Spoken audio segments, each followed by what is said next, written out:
Hey guys, it's VOD Supremacy coming at you again with another competitive recon gameplay. In this map, you'll see my team taking on the strong group of guys at our end. This time, I'll be telling you guys a little bit more useful factors about the recon that I left out in the last one, as far as GOAT playing and other such stuff like that, and I'll explain later on in the video when it actually happens. But quickly, we get off with one of the most important spots on Lancang Dam to go to. This particular door that I'm looking at right here is the defense's crucial point to get in this building. To get into that building, almost all teams will take that door over the metal detector door on the right, as you'll see me rotate to later, because it's a quicker spot and gets them in a more aggressive position to stop our push. Again, this is another important spot for recon players, I think, on this map.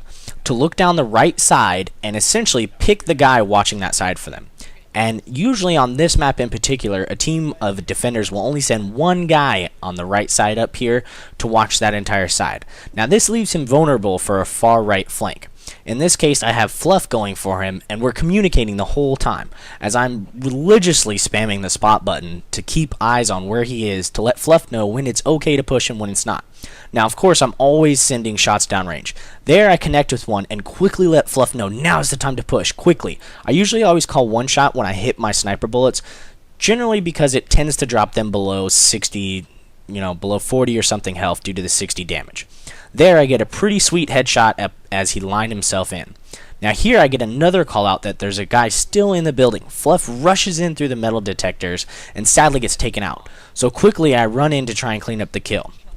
You'll notice another important thing. I switch to my sidearm. This is not Call of Duty. You are not Optic. You are not FaZe. Do not try and no-scope to clean up kills. It is much more reliable to pull out whatever pistol you find more comfortable and use it to the best of your advantage. If you think you can hit the shot, then do it reliably. It's always about chance. You don't want to chance the shot, swinging off to the right or him getting some suppression in before the shot to really hurt you, because that would really mess up my shot, even if I was zoomed in. So here I got a good pickup, was able to finish going around the outside of the map.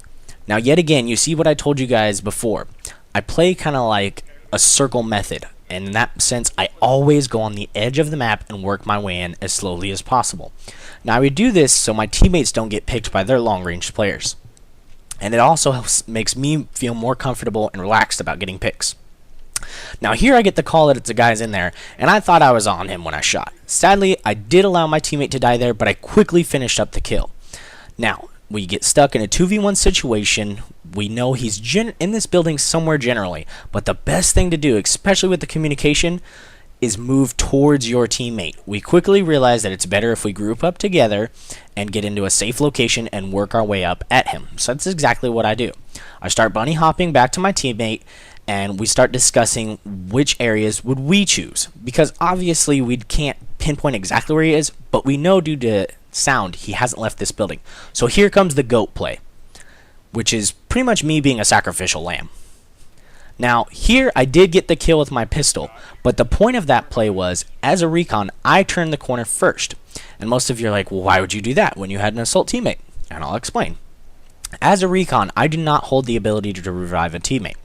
So in a 2v1, although it didn't really matter since we were close, but in a 2v1 situation, you want to give yourself the best odds you can. And the way I did that was, I turned the corner, and even if he did kill me, then he has wasted, usually I can, one player will take about a clip for another player. So I could get him to use that clip on me, allowing my teammate to follow up for the kill guaranteed. So it was good that I got the kill, but always make it to where the odds are in your favor. Yet again, you see me going to this spot. Sadly, I kind of jumped the gun, but quickly look back at the door. I kind of moved too early there, and I was kind of disappointed that I did.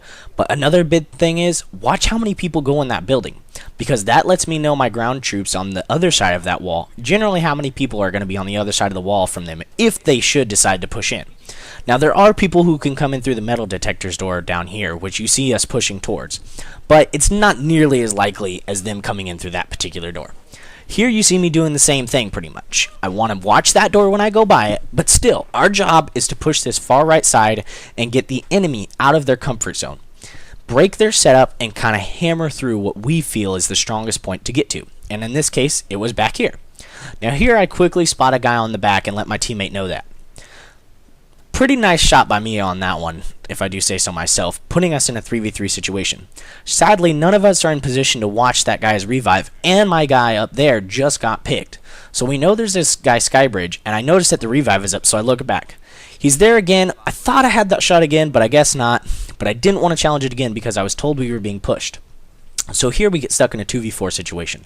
I know there's a guy over here, so I keep eyes on it. I think he's going to move up, and I kind of back him off, but I want to make sure he doesn't get by here. Sadly, he gets in, but I get a nasty pick on Llama peeking out there. Now, this is another key factor to recon. Make sure you finish the kill. Sadly there, I didn't get the call out on the guy that could see me from inside the door, so I almost went down. You'll notice I'm at 9 health, which is really bad for a recon because you have to rely on your generation health, which is not nearly as strong as the medkits dropped. So here, I'm kind of playing a little bit too aggressive now that I look back at it, because even a stray pistol shot at that point would have downed me. Now I get the call out that there's a guy having troubles over here on the left, my teammate, by the guy on top Skybridge. So I move an aggressive stance to kind of watch for it. Now, sadly, a downside to recon is the lens flare. He obviously knows I'm looking at him, so he plays the position very smart. He makes sure to try and keep eyes on us as much as possible without holding still to give me the clean shot. Now, my teammate was watching on the right, so randomly I see a guy shooting over here. Here's where I get pretty aggressive and just, a lucky shot comes into play. Staying calm, I make sure to line up the shot on his head and pull the trigger as quick as possible. So I get a dirty quick shot on that one. But we're still stuck in a 2v2 situation with time running out, and it is not in our favor in this case as we are the attackers. So we knew one guy was Skybridge, and we got the call out that there was one guy over here by my teammate. So I said, okay, well, let's push the one that's alone. So here's the guy alone. He takes some shots from me, but I get the kill assist, overall cleaned up. So I know there was a guy Skybridge, so I quickly zoom in this spot. Now here's where we make our mistake. It was good of us when we were numbers down to regroup and get our stuff together.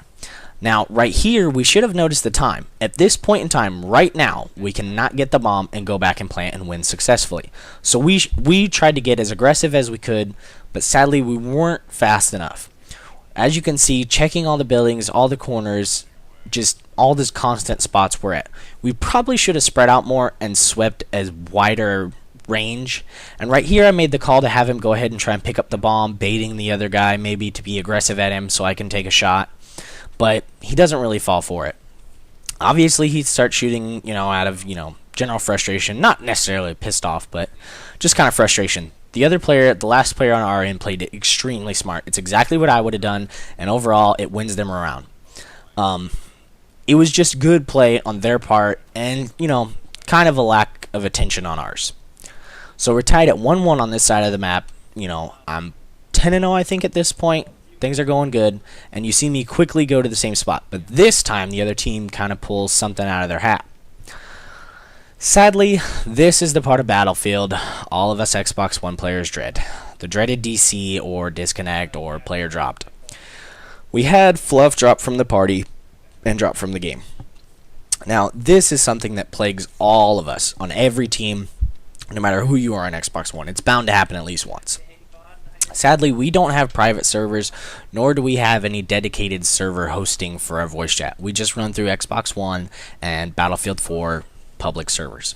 So right now, we got to kind of, kill time, fiddle our thumbs, wait for him to get back in. Not really much else we can do. But while we're waiting, we usually discuss what the other team's setup is, how best to beat it, what are we getting by with, what is not working. And just kind of hope that he comes back in the meantime. Luckily on this one, he comes back relatively fast, as you see him just join the server right back, and quickly thereafter back into the party. So we were pretty happy about this. This is one of the quicker DCs and reconnects. So again, I know that that window is shot out, and I want to be aggressive on that door.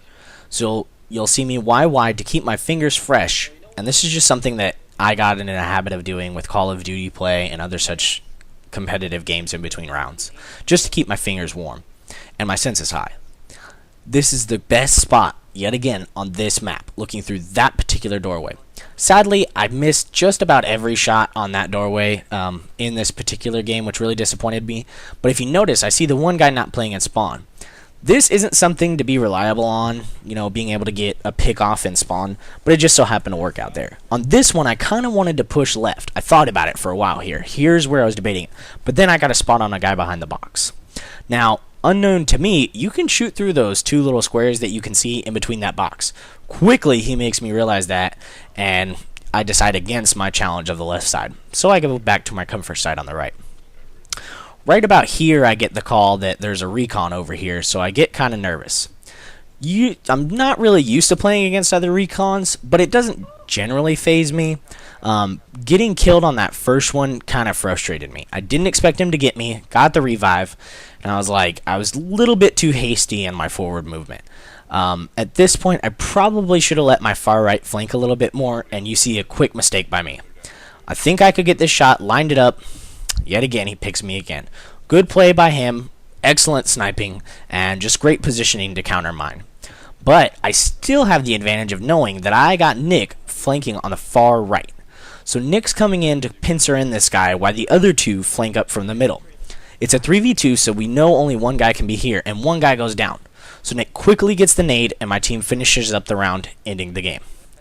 This was kind of a shorter commentary, but a high kill from my perspective, so I'll let you guys see me in my, better map. I'll have more commentaries coming soon later this week, so make sure to stop in, subscribe, like, comment, show some love. See everybody on the battlefield.